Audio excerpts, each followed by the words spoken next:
Bethlehem is, among other things, a city of churches.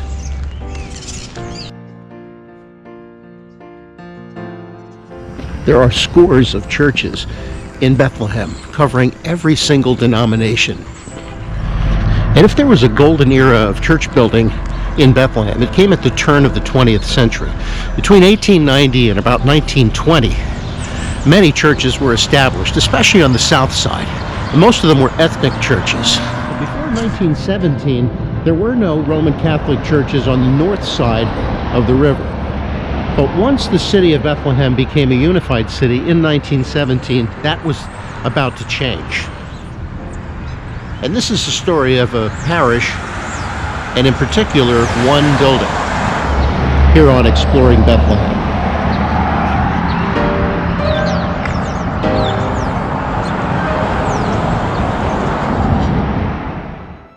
On July 21, 1917, Archbishop Prendergast appointed Father Elmer Stapleton of Our Lady of Victory, Philadelphia, as the founding pastor of the new parish. His first task was to find a place of worship. After several weeks, he was offered the use of a small chapel by Father Fretz, pastor of Holy Ghost Parish. The chapel had been used as a German mission church. It was located at 33 West Union Boulevard between New and Main. This building holds the distinction as being Bethlehem's first Catholic church. Around this time, Father Stapleton conducted a religious census and decided that a new parish must be built in this section. Around 1910 to 1920, the town of Bethlehem underwent swift, dramatic growth due to the expansion of the steel plant and the unification of the three boroughs. The growth of steel caused there to be a need for workers, and more families moved to Bethlehem. The new parish, known as St. Simon and Jude, earned the unique distinction as Bethlehem's first strictly territorial parish. Prior to St. Simon and Jude, the Catholic parishes were national parishes, built by and attended by foreign-born citizens. Father Stapleton purchased a house on West Union Boulevard to be used as the first rectory. Also in 1917, land was purchased on West Broad Street, near 6th Avenue. A church building in this block was also purchased.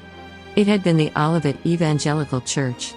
With this purchase, the parish now owned the entire block along Broad Street. Along the way, the original church on West Union became a bottling plant, and then a printing company.